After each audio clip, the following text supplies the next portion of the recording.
Thank you, Suzanne.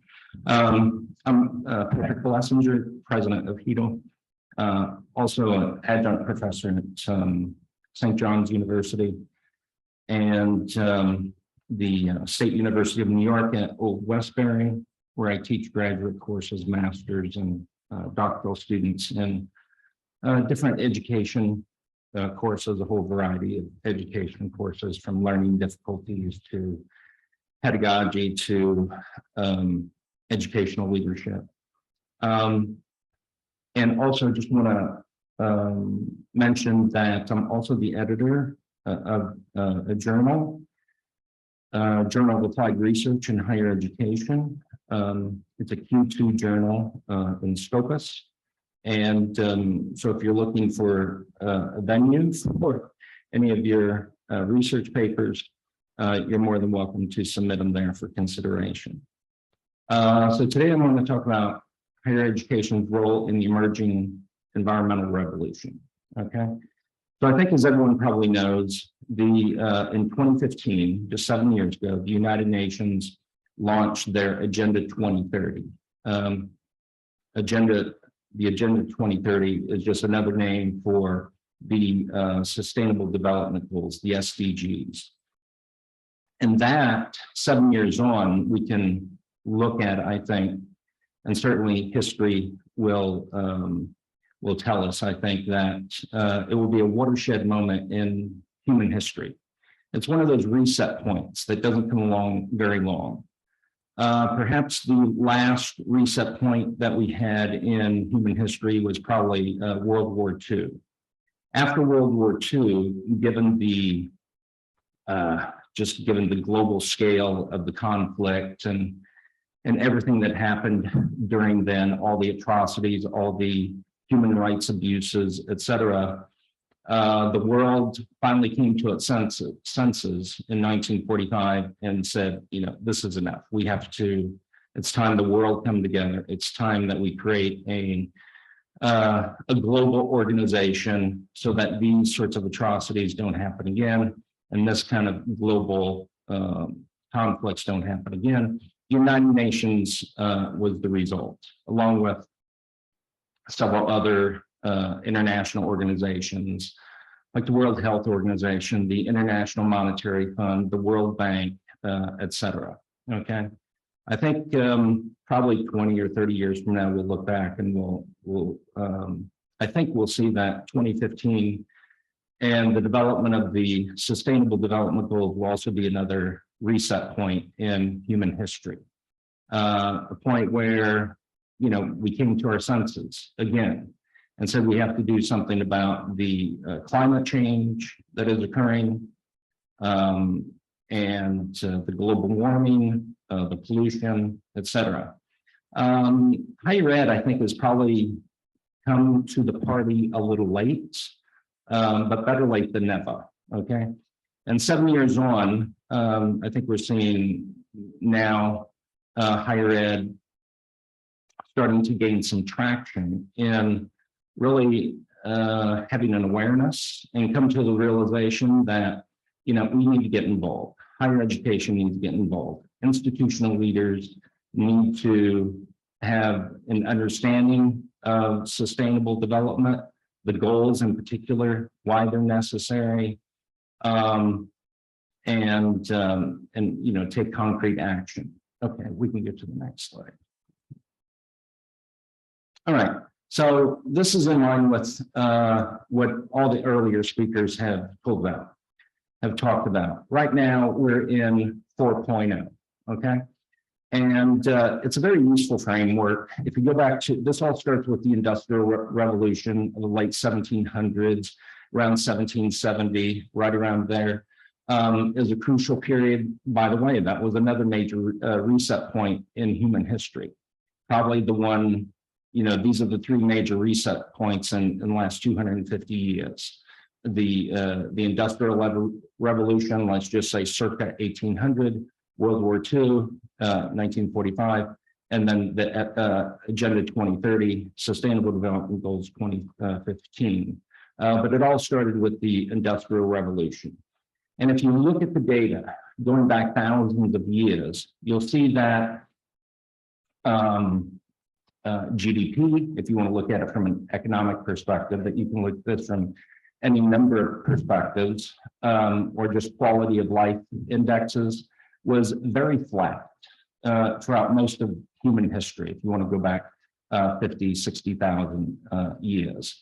But then once the Industrial Revolution started, circa 1800, then for the first time in human history, we, as societies started to become more developed and more industrialized, we saw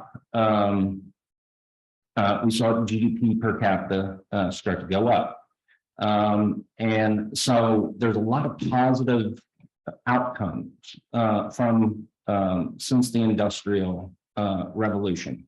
Also, coincidentally, when the Industrial Revolution took place, roughly 1770, 1775, that was also the time of our first, well, maybe not the first, but at least the first, our modern democracy with the Declaration of Independence, the American Revolution, and then the French Revolution, which followed very closely.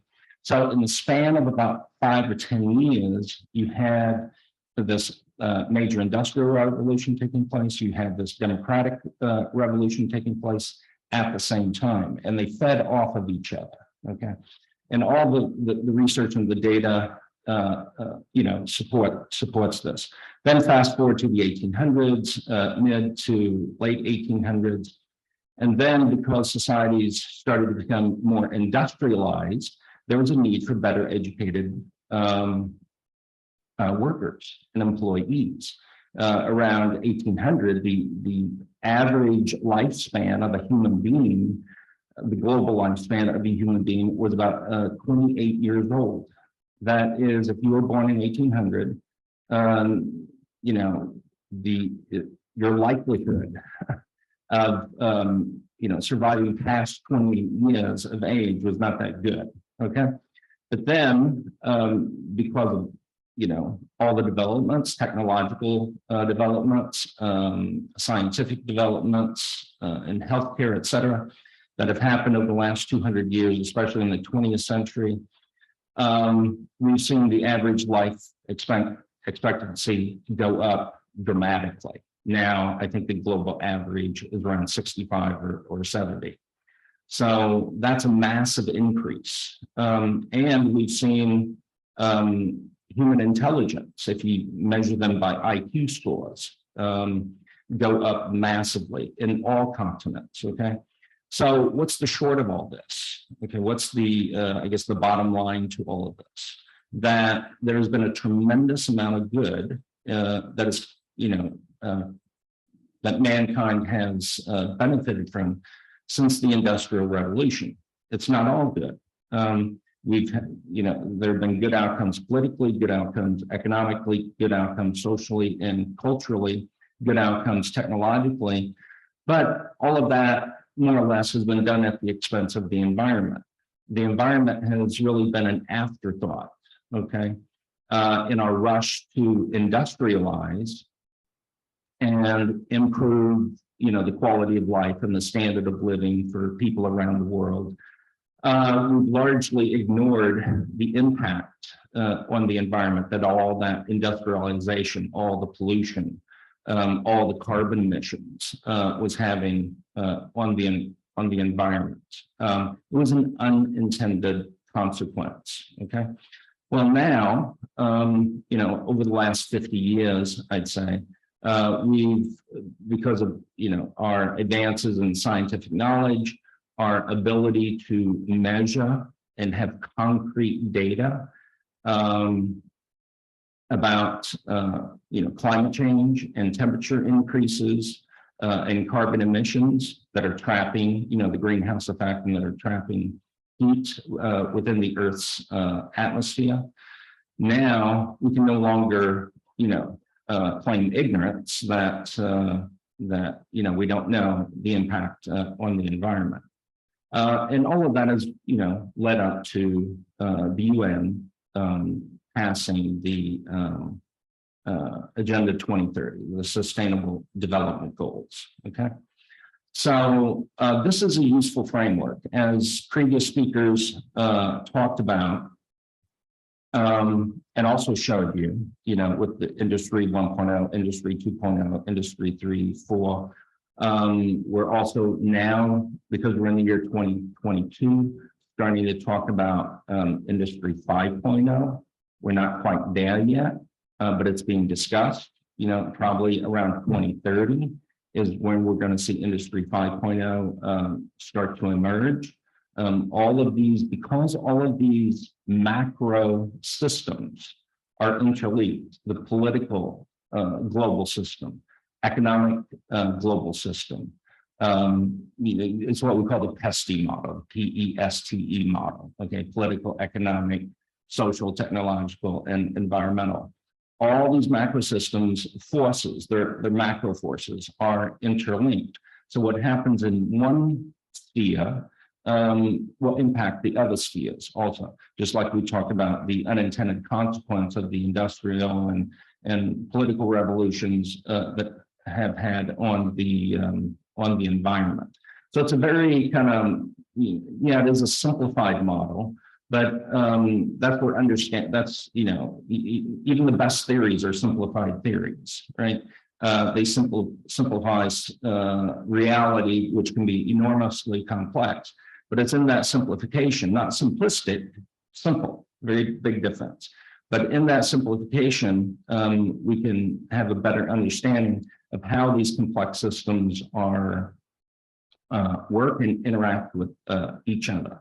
And they also correspond with other areas like University 4.0 that was talked about, or some people call it Education 4.0, if you want to include the K-12 or basic education space, Web 4.0, and the list goes on and on. Okay.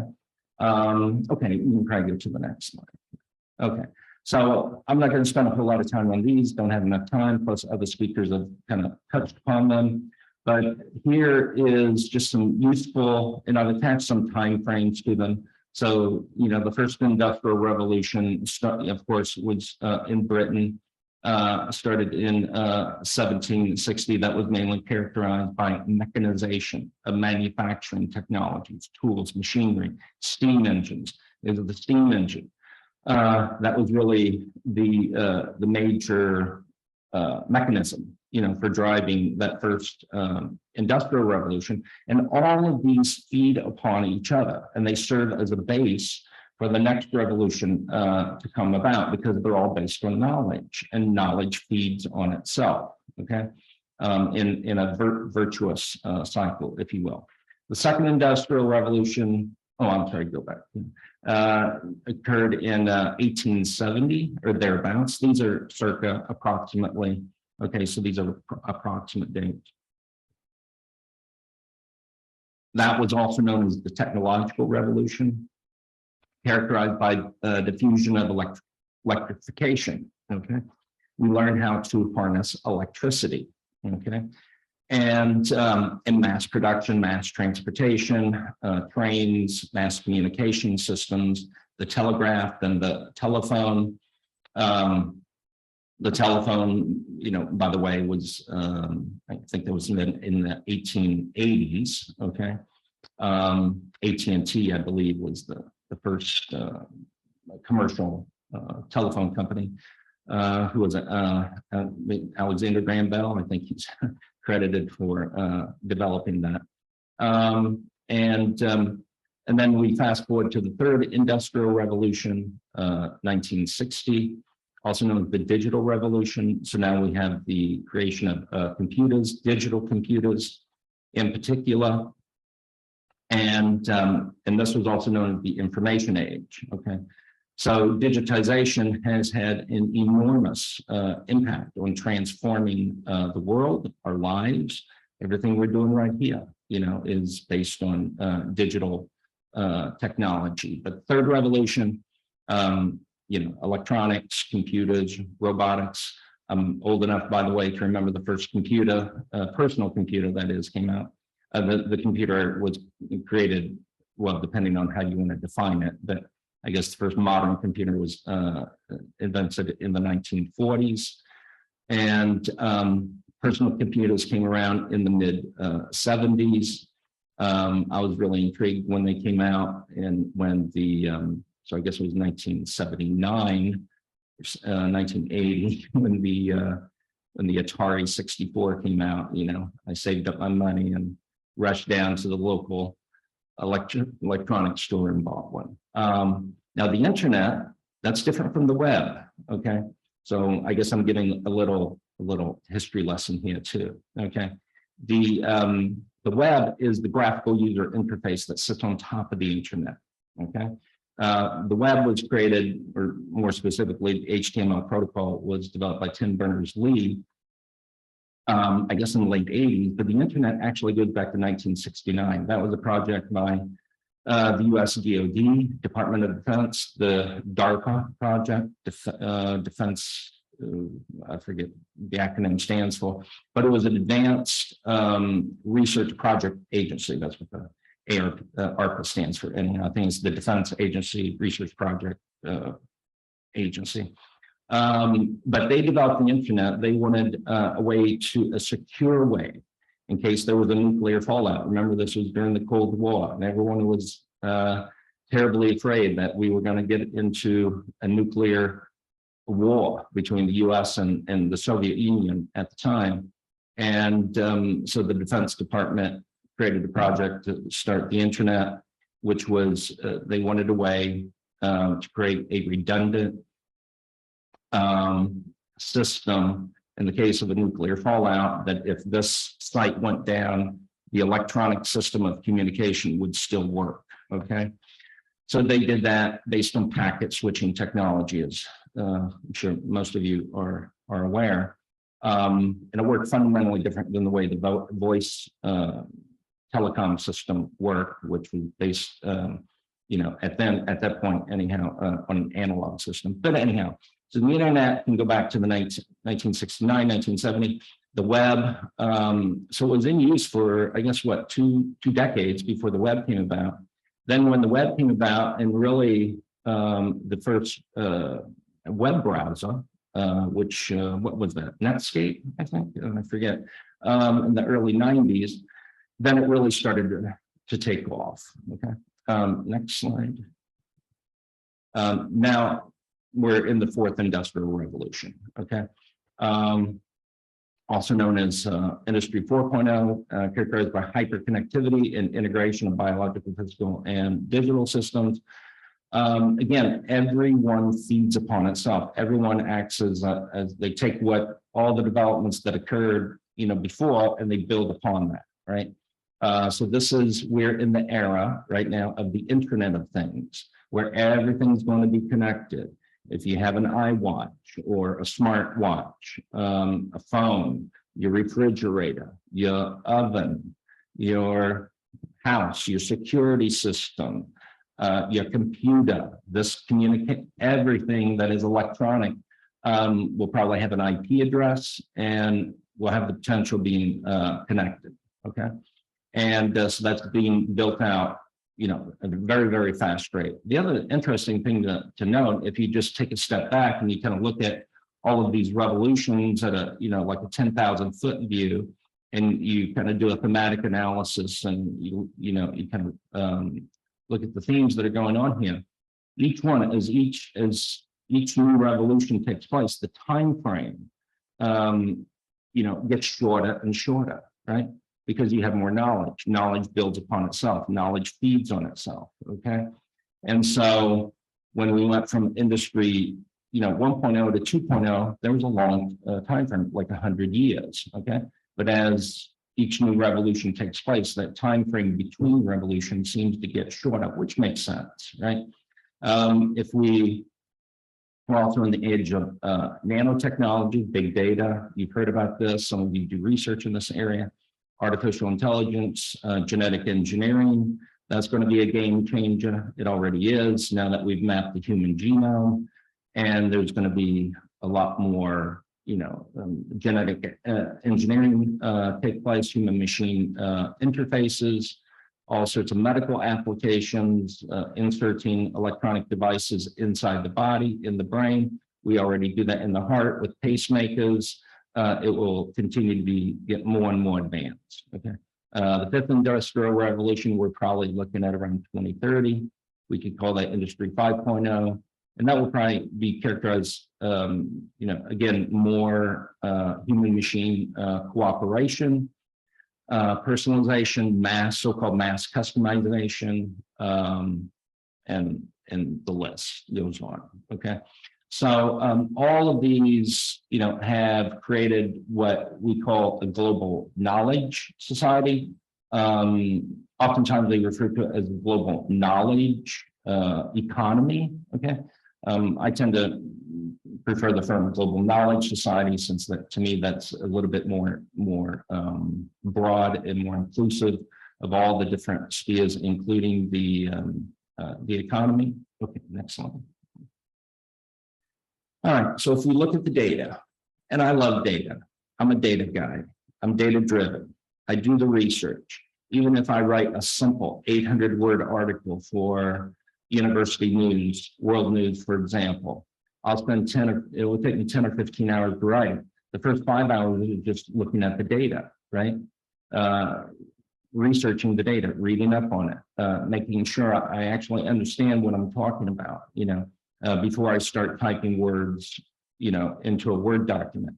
So if we look at the data, and this comes from the site Our World in Data, which is a very useful site. I think they're either out of Oxford or Cambridge, but Max Roser is the guy who developed this years ago, and he's really developed it into a fantastic resource of data. They get their source data from reliable sources like the UN, World Bank, and OECD and other trusted sources.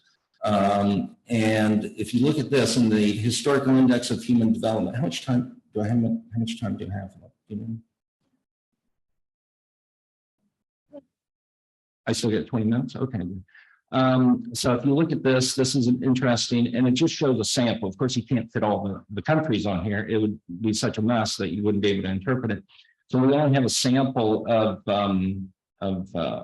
countries here, and so if you look at my main concern is not so much the countries, but the trend, right? I like looking at trends, right?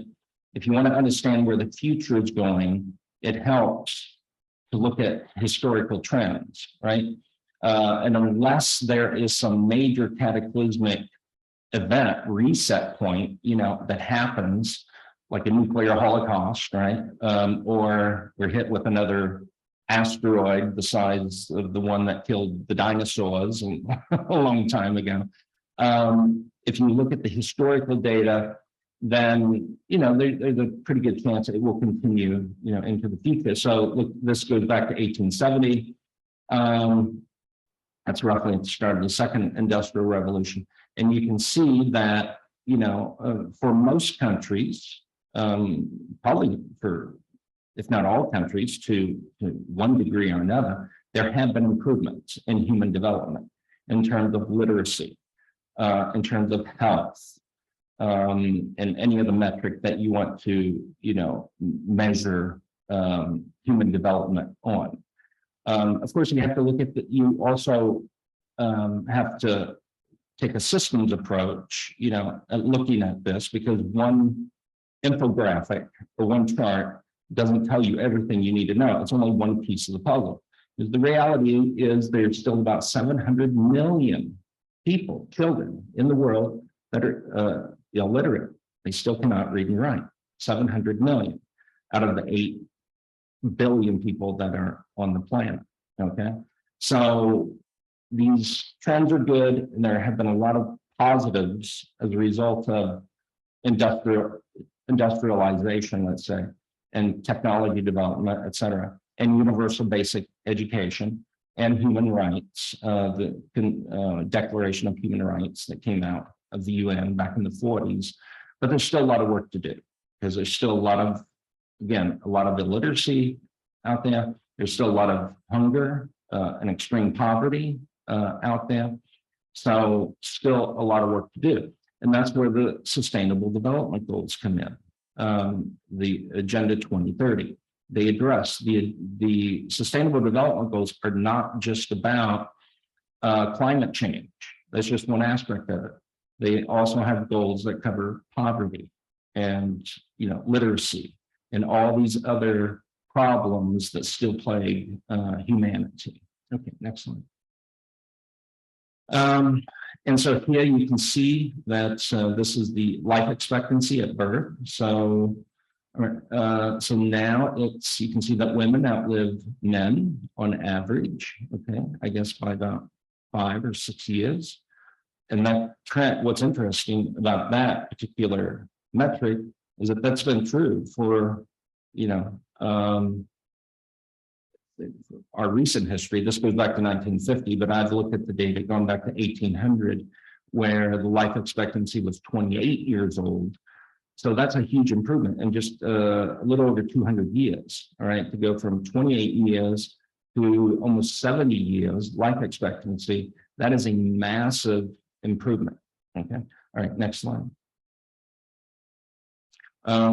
So what we've seen, in recent history is the emergence of this global knowledge society, right? Because all development, when you break it down, get to its most fundamental level, because I'm always looking for, like any, researcher, looking for underlying mechanisms, okay? What is actually driving all this data? What are the underlying causes or principles that's driving, this to occur? And knowledge is one of those, okay?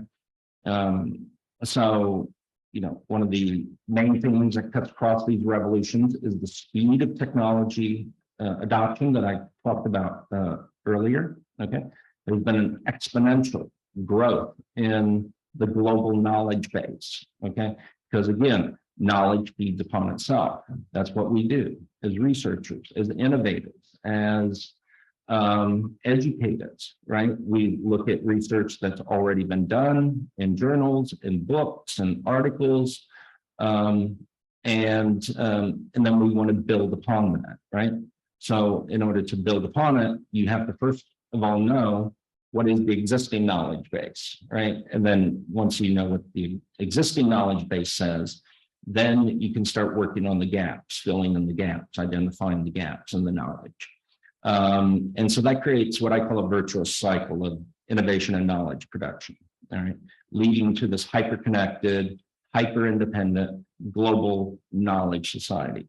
But it also leads, again, to these, what we could call unintended consequences of complexity. The world is getting more complex by the minute, by the hour, by the day, by the year. It gets more and more complex, because more knowledge is generated, okay?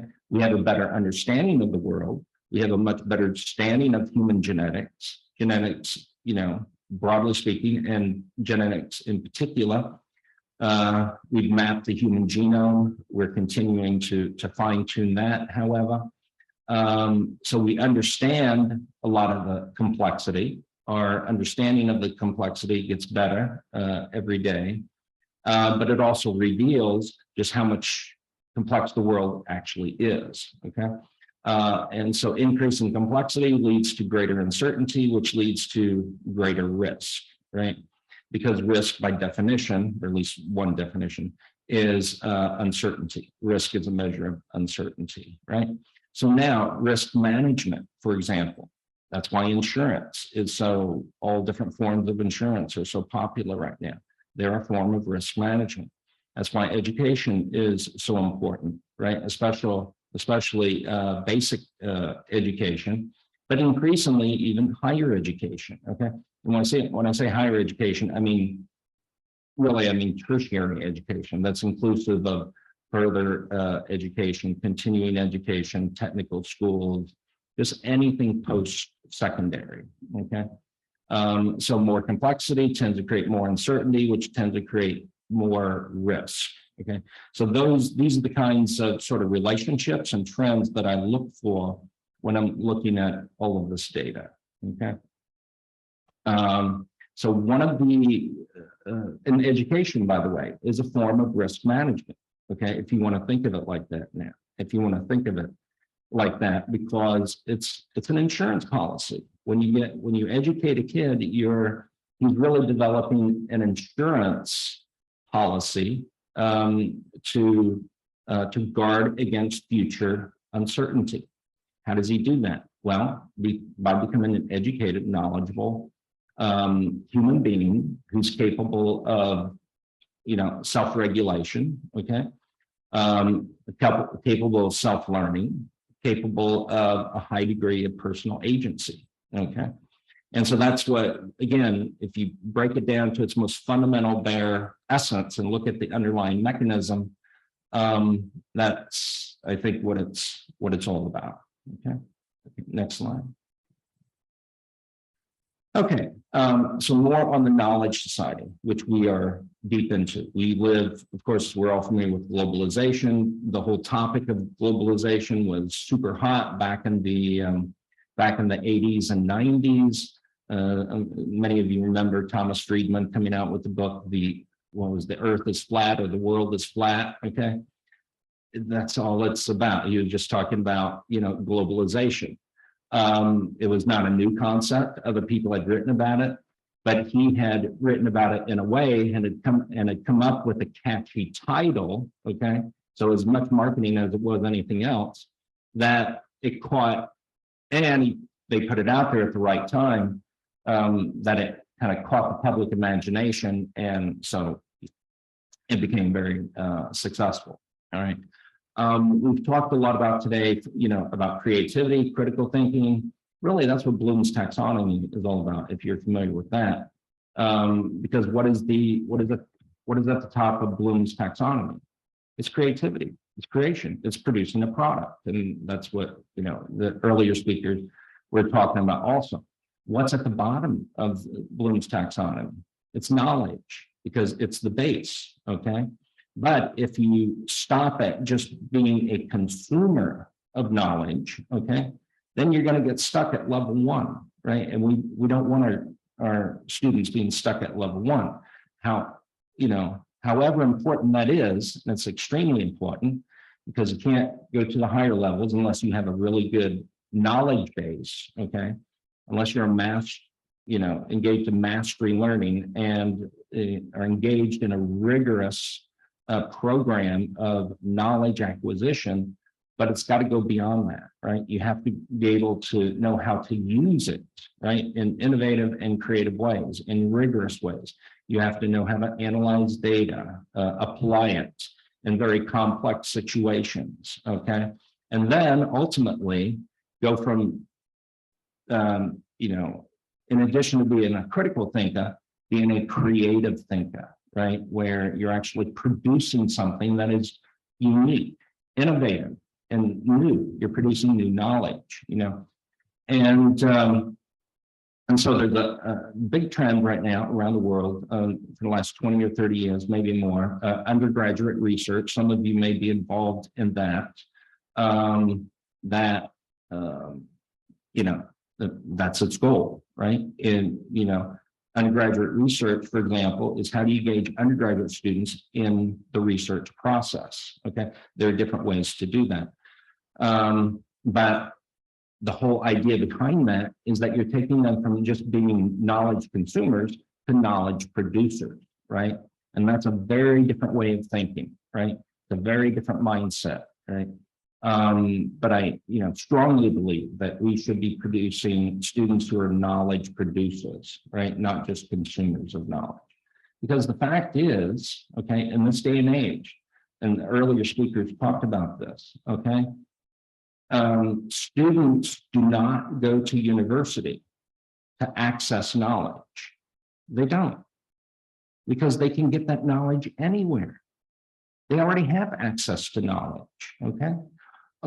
The Harvard's edX, Coursera, MIT's OpenCourseWare, where MIT in 2004 or 5, thereabouts, put all of their content, their entire curriculum online for free for anyone, okay?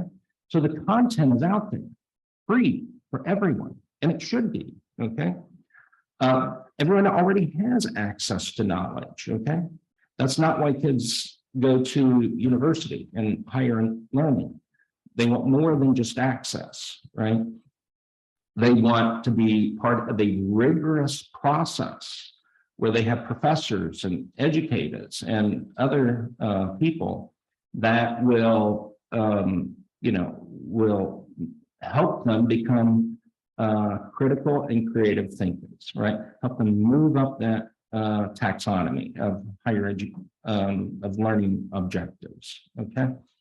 There are other reasons also, right? They want the degree, of course, right, for employment reasons, and that's just the practical reality, okay?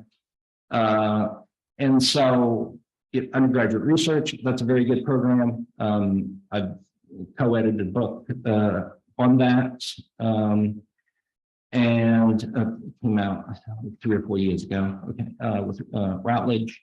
Also, I co-authored a paper on not transdisciplinary, but interdisciplinary undergraduate research, and that came out last month. That's in the Cambridge handbook on undergraduate research. So we know, we have a pretty good idea of how we can create a really good, effective, high-performing university system that is student-centered, that is based on engaged learning, but we have to, but the implementation of it, that's a little bit tougher, right? But all the research is out there, okay? So the next big challenge for educational institutions, apart from their pedagogical, and research functions, is become more socially responsible institutions, more socially engaged. And this has to do with the third part of that, their remit or mission, that is their service mission. And so this is now, we're starting to see, this gaining more traction, okay? Where university leaders are finally starting to become more aware of the need to lead their institution in this particular area, right? To adopt the sustainable development goals from an institutional level, but also to break it down and to start, integrating those principles and those goals into the curriculum, right? There's education for sustainable development, ESD.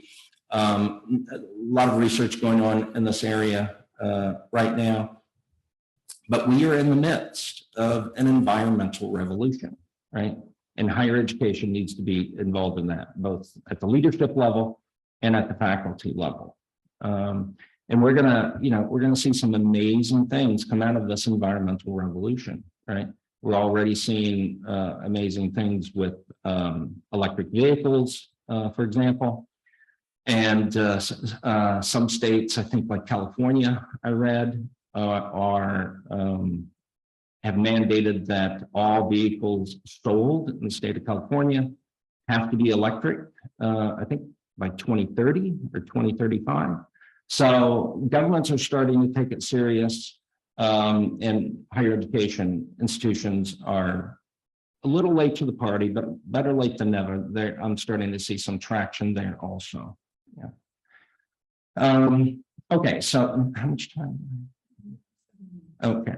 How many more slides do I have? It doesn't matter. Okay, I'll fast forward.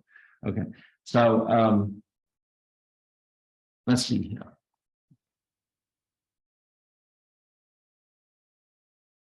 So there's a lot to unpack when we're talking about the environment, okay? We've seen in the past few hundred years, the so-called unintended consequence of industrialization is the wide-scale destruction of biodiversity, okay? Just the total obliteration of many ecosystems, species extinctions, massive deforestation, and the result of all of that has been global warming, right? Greenhouse gases, methane, and carbon dioxide in particular, those molecules that trap heat, okay? You produce more of those, then of course the global temperature will rise. That has enormous implications for rising water, sea levels, melting polar ice caps. The list goes on and on and on. And now the good news is that that when the world community is confronting with, really massive problems, they do and they can come together. Okay, so after World War II, the world came together, right, and created the United Nations. They created the Universal Declaration of Human Rights. Okay, and since then, over the last 75, 80 years, they've done a lot of good, in these areas, raising world consciousness about all these different problems that are confronting humanity. There was, the destruction of the ozone that was occurring, and in the 60s and the 70s, I remember that growing up.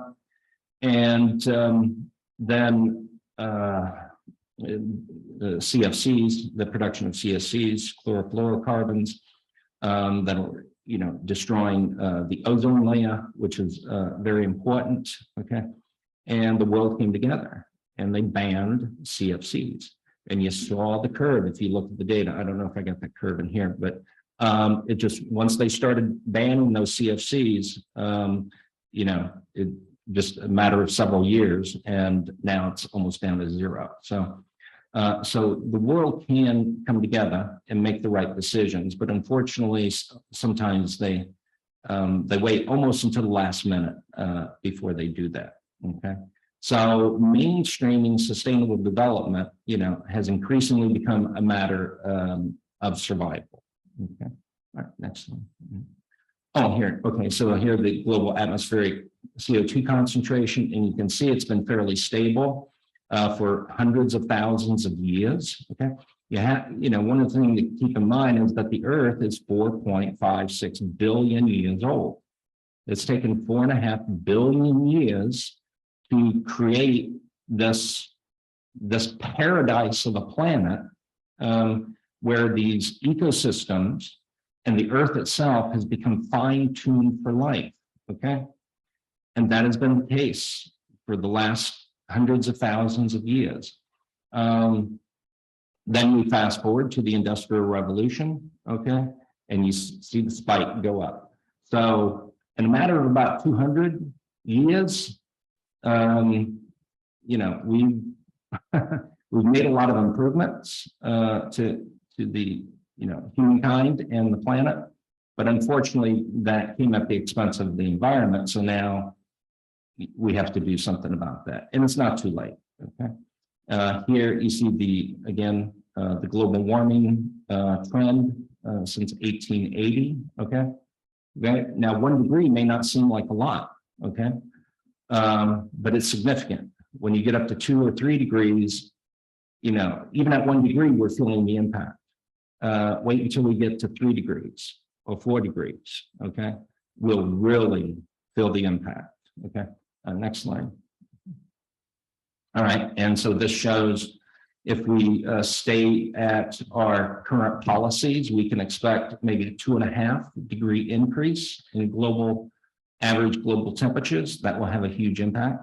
If we don't put in place any global climate policies, that's going to go up to 4 or 5%. Okay, so the world is taking it seriously, but I think we need to take it more seriously, and everyone needs to do their part, including higher education.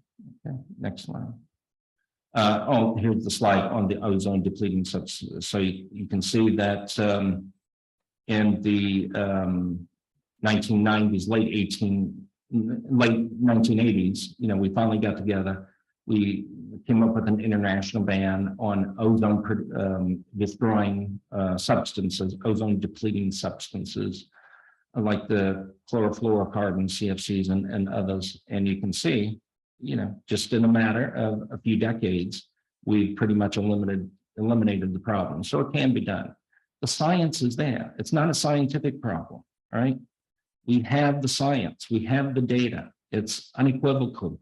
Okay, it's the will. Do we have the will to do something about it? The will to trust the data, believe in the data, and the will to, you know, actually take action and do something. Okay, next. Okay, how many minutes? We're done. Okay. All right, then we're done. Thank you.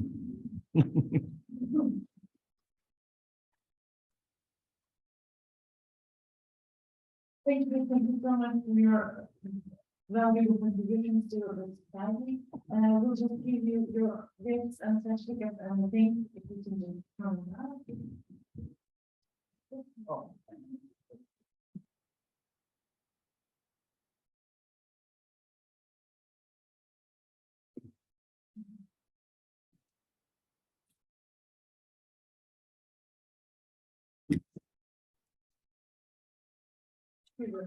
This award presented to Dr. Patrick Wagner in recognition and appreciation of your continuous and valuable contribution to basic and higher education at the international level. Thank you so much for your work.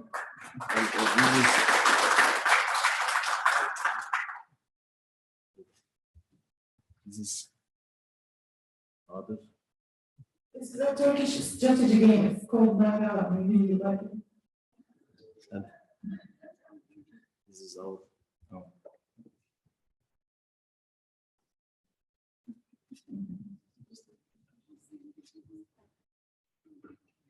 Thank you very much. Presentations.